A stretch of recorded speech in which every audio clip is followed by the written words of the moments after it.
Hello again, I'm the Sorceress for saucerecipes.tv and I'm making yet another variation of beautiful bechamel sauce. This one's called Aurora sauce, sauce Aurore in French. And it's very easy to do. Once you have bechamel, you can do all sorts of things really easily and quickly. So I'm just putting my saucepan on the stove, and my quantity of my bechamel that I made before is going in there. As you see, it's thickened up quite a lot as it got cooler, but I'm going to add some cream and that will thin it down. It's a bit variable how much cream you would want to add. I tend to be a bit light on cream because I try to cut down on the fat, but it really is a matter of personal taste. I might even thin this down with some extra cream in a minute. But what I have to do first of all is to start this off by letting it simmer together for about 5 minutes. Now, what we have made here, in fact, is another French classic sauce called cream sauce, or sauce crème, which you can use in the same way as bechamel with a lot of dishes, and it's particularly good over vegetables and things like that. But we're going to make the Aurora sauce, and to do that I have here some tomato paste, some tomato concentrate.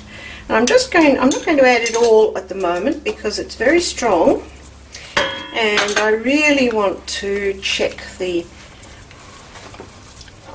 degree of intensity before I add too much. But you see it's going this lovely pinky orange colour, just like the colour of dawn, which is what Aurora sauce is all about. So I'm going to just mix that up very thoroughly, and I'm going to simmer that for about 5 minutes as well, just to make sure that it's properly blended. And when you cook something, it gets a little bit more mature.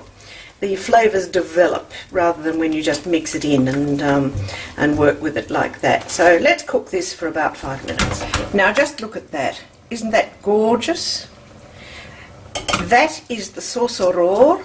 I am going to give it a little bit of seasoning.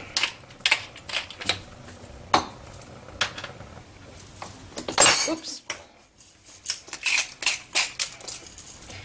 And a little bit of nutmeg, of course. Nutmeg works beautifully with this. And I'm going to taste it, as I always do. You should always taste your sauce. Oh yeah, that's lovely. It doesn't need a lot of salt because there's quite a bit in the tomato. Now, just to make it extra luscious and finish it off, I've got some cold butter here, just little bits. I'm adding just a little bit at a time.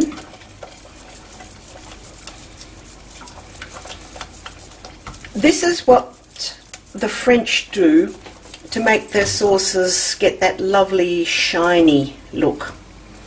They say it gives your sauce eyes, which I think is a lovely way of putting it.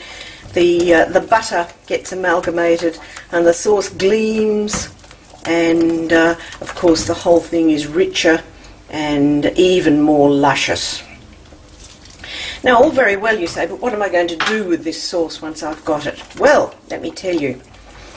This sauce is magnificent with anything involving eggs.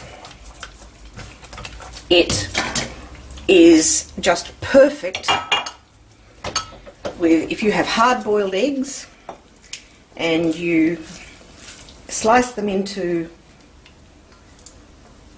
discs, put them on a tray, on a serving dish, an oven-proof dish, and put this beautiful sauce over them and grill it in the oven so it gets nice and brown. That is a most gorgeous dish. Another beautiful dish is, if you are a fan of Eggs Benedict, you can make a variation of Eggs Benedict by using this sauce instead of the Hollandaise sauce, which gives a very pretty colour, a different flavour because of the tomato in it, and a bit of a surprise. So again, if you want to impress your friends, make Eggs Benedict, but instead of Eggs Benedict there's Eggs Aurore or Aurora. It also works well if you're a fan of cauliflower cheese. You might like to try substituting this sauce for the cheese sauce. Just do it in the normal way, blanch the cauliflower, put them in a dish, cover them with this sauce and bake in the oven. Sprinkle with cheese on the top if you like. It is absolutely delicious. So I hope you enjoy this sauce. Please try it. It's great fun to do, and I think it will be very impressive for your family and friends. I'm the Sorceress. Recipes on the website saucerecipes.tv. Bye for now.